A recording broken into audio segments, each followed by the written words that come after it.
Stanley Kubrick never explained The Shining. He didn't need to. The truth is already inside the film, waiting for you to find it. Today, we're uncovering 5 hidden messages buried deep in Kubrick's most unsettling masterpiece. These are the clues, the symbols, and the quiet warnings that reveal what he never said aloud. Let's start with secret number 1, room 237, the ghost room that moves when you're not looking. This room isn't just haunted, it's alive. Kubrick masterfully shows us that the room changes its shape, its layout, and even its contents depending on who enters and what the hotel needs from them. If you watch closely, you'll notice the lighting shifts between visits. The color temperature in the bathroom changes.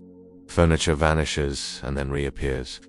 The perspective inside the room expands in an unnatural way, and the doorway itself seems to widen or shrink depending on the shot. Now, you might think these are just simple continuity errors, but this is Kubrick we're talking about. Nothing is an accident.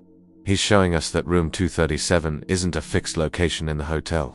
It's a manifestation, a personalized illusion designed to break its victim. Danny sees something totally different from what Jack sees. Jack sees something different from Wendy. And you, the viewer, sees something different from all of them. Because room 237 is a mirror of fear. It becomes whatever you're most afraid of, whatever it needs to be to crack you open.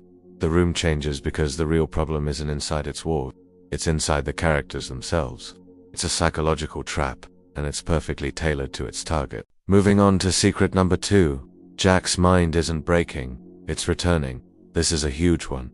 Throughout the film, we think we're watching a man descend into madness. But what if he's actually remembering it? Think about that final, iconic shot. Jack's smiling face in the July 4th, 1921 photo isn't just a spooky twist ending. It's the ultimate clue that Jack's consciousness has been at the Overlook before. It's where he belongs. Kubrick peppers the film with hints. We get repeating lines of dialogue, moments that feel like déjà vu, and his signature symmetrical framing that creates a sense of looping time.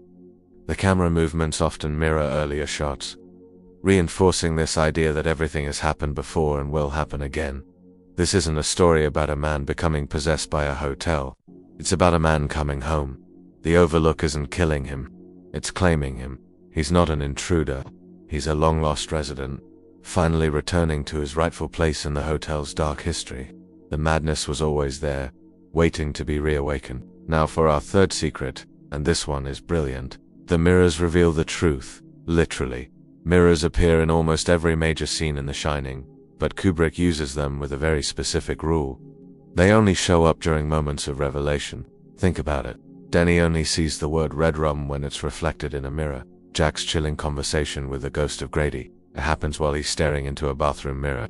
And Wendy finally discovers Jack's insane typewriter pages right after passing a mirror. Kubrick is telling us that you can only see the true nature of the Overlook through a reflection. When you look at it directly, reality is distorted and manipulated by the hotel's power. But when it's reflected, the hotel is forced to reveal itself. This is the entire logic behind Red Rum. The word murder only becomes legible when it's reversed, when it's seen backwards in a mirror. In the world of the Overlook, the truth is always backwards. You can't trust what you see with your own eyes. You have to look for the reflection to understand what's really going on. Secret number 4 is where things get really crazy. The hotel's layout changes to trap you, not them.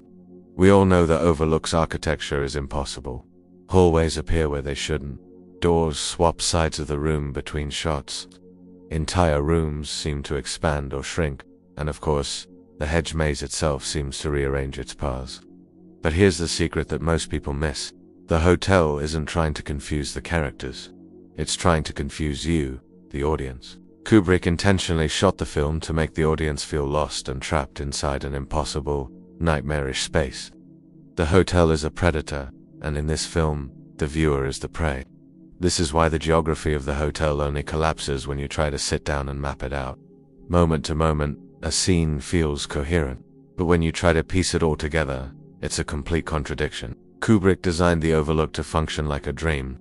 It makes perfect sense while you're in it, but the moment you wake up and try to analyze it, the logic completely falls apart. You're not just watching a horror movie. You are an active participant trapped in Kubrick's architectural labyrinth. Finally, we arrive at secret number 5. The final chase isn't a battle, it's a ritual.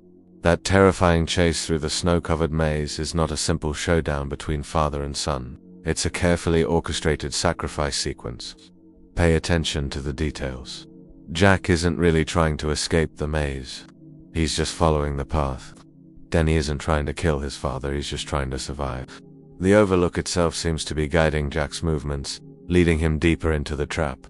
The camera floats through the maze like an unseen participant, a spiritual observer watching the ritual unfold. Jack's death, with that iconic frozen grin on his face, is the completion of the hotel's cycle. A ritual has been completed. This is precisely why his frozen face mirrors the smiling face in the 1921 photograph. The cycle is complete. The hotel doesn't want Jack alive. It wants him embedded in its history, another permanent fixture in its gallery of souls. The maze isn't just a place, it's a process. A process of initiation and sacrifice, ensuring the hotel's power is renewed with another soul. So there you have it, 5 secrets that change everything you thought you knew about The Shining. From a living, breathing room of fear, to a hotel that traps its own audience. Kubrick created a film that is so much more than just a horror story. It's a puzzle box, and every time you watch it, you find another piece. What other secrets have you found? Let me know down in the comments. Thanks so much for watching, and if you enjoyed this breakdown, please consider subscribing for more deep dives into your favorite films. See you next time.